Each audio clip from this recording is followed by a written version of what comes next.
그러면 두 번째 인물 한번 살펴보도록 하죠. 두 번째 숙청 인물, 권력의 재물 장성택이 뜹니다. 그러니까 고모부였던 장성택인데 우리 태 의원님도 이 장성택 집안과 좀 특별한 인연이 있으시다면서요? 예, 제가 스웨덴에서 외교관으로 근무할 때 예. 장성택의 딸 장금성이가 거기서 중학교를 다녔습니다. 그런데 중학교를 다니다가 이제 방학 되면 평양에 들어가서 한 2개월 정도 네. 휴가하고 오고 그럴 때면 장금성이가 살던 집을 저희들이 가서 일주일에 한 번씩 잔디도 깎고 집안도 청소하고 그래서 사람 사는 집처럼 계속 관리하고 이런 역할을 하고 또 장성택과 또 그의 부인 김경희가 딸을 보고 싶으면 이제 수시로 네. 스웨덴도 옵니다. 그래서 대단히 이제 장성택이 한 번 스웨덴에 왔다가 노르웨이로 건너가는데 노르웨이로 건너가면서 다른 나라 여권, 네. 도미니카 여권을 쓰고 노르웨이 갔다가 체포돼서 그래요? 그 나라 감옥에까지 갔던 그런 일도 있었습니다.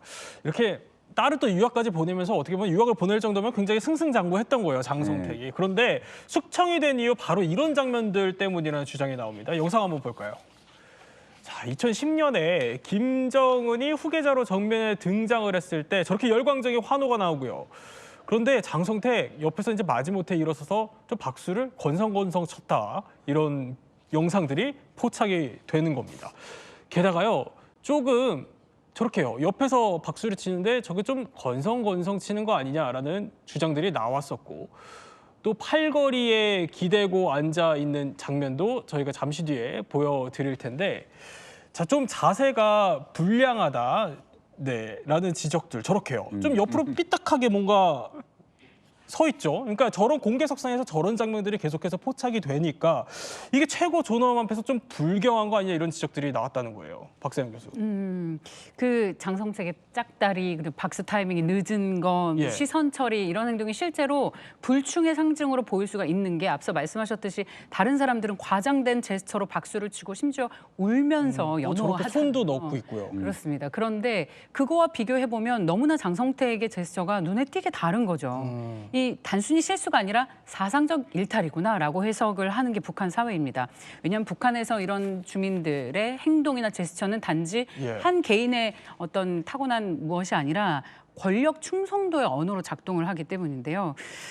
따라서 장성택이 이건 최고 지도자에게 불충한다라는 낙인이 찍힐 수가 있습니다. 그 장성택은 김정은의 고모부이기 이전에 유년기 시절에 사실상 보호자 역할을 했었잖아요. 스위스에서 본인의 신분을 드러내지 못하기 때문에 장성택 부부가 사실상 후견인 역할을 했습니다. 그래서 김정은도 장성택에게 굉장히 의지를 한 고모부였단 말이에요. 네. 근데 어느 순간 자신이 절대 권력이 됐고 그러다 보니까 김정은에게도 뭐랄까 본능적으로 위계의 어떤 위계 인식의 균열 같은 게 있었을 수 있을 것 같아요. 그래서 오히려 어릴 때 그런 친밀했던 고모부의 모습이 내가 절대 권력이 됐는데 날 여전히 어린아이로 보네? 라는 인식을 했을 가능성도 있다고 봅니다. 태연이 어떻게 보면 권력의 최정점에 있던 인물이 그것도 고모부가 숙청이 된 거예요. 그럼 북한 사회에서는 이거를 굉장히 저는 충격적으로 받아들일 것 같거든요. 어떻게 당연히 충격적이었죠. 그때 당시 며칠 동안은 북한에서 사람들이 일을 못했습니다. 예.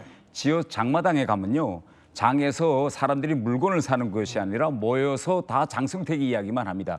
왜냐하면 이 장성택이 수청됐을 때는 대단히 북한이 이례적으로 행동합니다. 네. 노동신문 아예 한 개 면에 장성택이 죄목을 구체적으로 실는데 북한 사람들이 이거 신문을 읽으면서 아니 김일성의 사위가 또 김정일의 매형이잖아요. 네. 이런 인물이었다고? 별의별 내용이 다 나와요. 뭐 마약을 쓰고 해외 나가면 뭐 카지노 다녔고 여성이 뭐 많았고 뭐 그러니까 북한 사람들이 아니 당연히 북한의 롤 모델이 되었어야 할 예. 김일성의 사위가 이런 인물이 지금까지 김일성의 사위였다니 사람들이 너무 충격이어서 말을 못했죠. 그때. 장성택이 저렇게 처형될 때 마지막에 북한 군인들이 이렇게 목을 누르잖아요. 이것도 어떤 의미가 있다면서요? 대단히 큰 의미가 있습니다. 북한이 그때 당시 거의 매일 연이어서 장성택에 대한 보도를 했는데 예. 그때는 시간을 다 두었습니다. 왜냐하면 장성택 그 계파 일당을 다 처리하지 못했거든요. 그러면 장성택은 이제 끝났다, 죽었다라는 걸 빨리 사회에 알려서 그런 일당이 일어나지 못하도록 이렇게 눌러야 되는데 그 누르기 위한 가장 상징적인 사진이 저렇게 비록 장성택이 김정은의 고모부지만 네. 저 평범한 저 군 장교가 목을 내리 누르지 않습니까? 이 정도로 이제 끝났으니까 이제는 더 장성택에 기대지 마라 이런 중요한 의미가 있습니다.